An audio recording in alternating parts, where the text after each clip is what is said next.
We all carry worries with us. It's part of being human. These worries can feel heavy, like a weight on our chest. They can make everyday life feel like an uphill battle. When we're struggling with stress and anxiety, it affects everything we do. Our relationships suffer, especially. Our closest connections become strained. We might withdraw from our loved ones. It's hard to be present and engaged when anxiety clouds our thoughts. But there's hope. We can learn to manage these feelings and build stronger, more genuine relationships. Imagine this. You're about to meet your partner's family for the first time. Your heart is racing. Your palms are sweating. Will they like you? Will you make a good impression? That's anxiety at work. It's that nagging voice of self-doubt whispering in our ear. Or imagine this. You're being passed over for a promotion at work. Anxiety creeps in. Am I not good enough? Will I lose my job?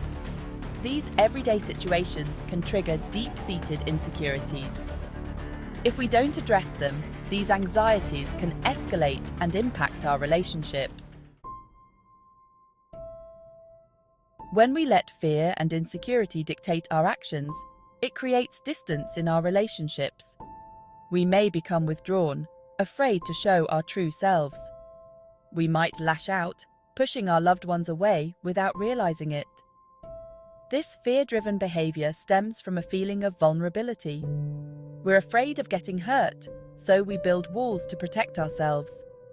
But in doing so, we isolate ourselves from the very people we care about most.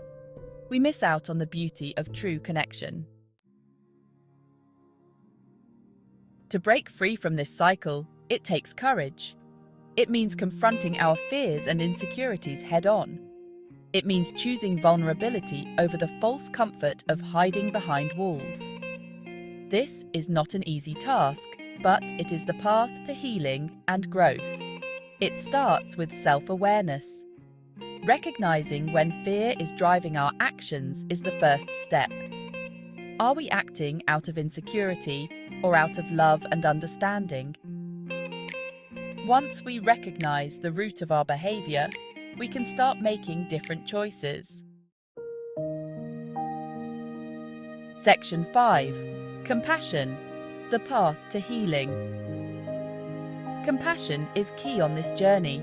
It opens doors to inner peace and emotional healing. We must treat ourselves with the same kindness and understanding we would offer a loved one. This takes practice and patience. When we're struggling, it's easy to fall into negative self-talk. These negative thoughts can be overwhelming. We judge ourselves harshly, amplifying our insecurities. This self-criticism can erode our self-worth.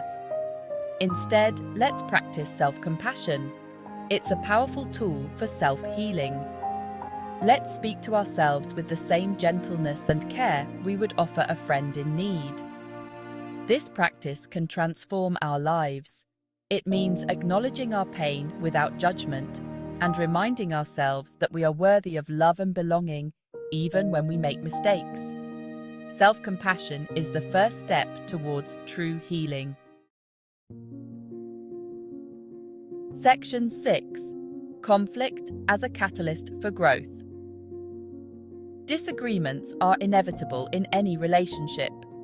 They are a natural part of human interaction and can arise in any type of relationship, be it family, friends, or romantic partnerships. It's how we handle conflict that determines the strength of our bond. Our reactions and actions in these moments are crucial. When we approach conflict from a place of fear and insecurity, it can quickly escalate into a destructive cycle of blame and defensiveness. This often leads to misunderstandings and further resentment. However, when we view conflict as an opportunity for growth and deeper understanding, it can actually strengthen our connection.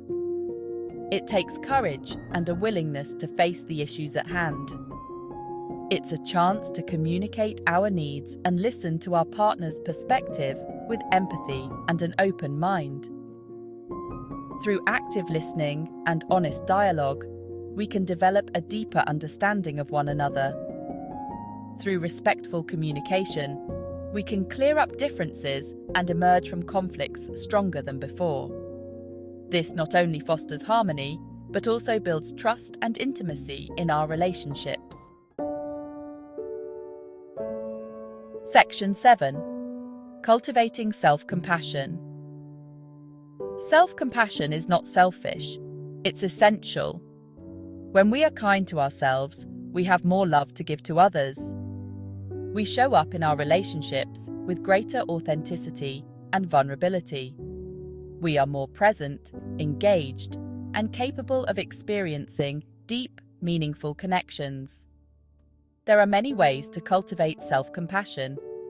Mindfulness meditation can help us become more aware of our thoughts and feelings without judgment. Journaling can be a powerful tool for processing our emotions and gaining clarity. Engaging in activities that bring us joy and nourish our soul is another important aspect of self-care. Section 8. The power of vulnerability and connection. Choosing vulnerability is not a sign of weakness, but a sign of immense strength. It shows that we are willing to accept ourselves and trust others. It takes courage to show up authentically in our relationships, flaws and all. This authenticity is what allows us to form deeper, more meaningful connections. But the rewards are immeasurable. The joy and happiness that come from genuine connection are priceless. When we allow ourselves to be seen for who we truly are, we open ourselves up to a depth of connection we never thought possible. These connections enrich our lives in countless ways. Love thrives in an environment of trust, respect, and vulnerability. These elements are the building blocks for lasting and fulfilling relationships.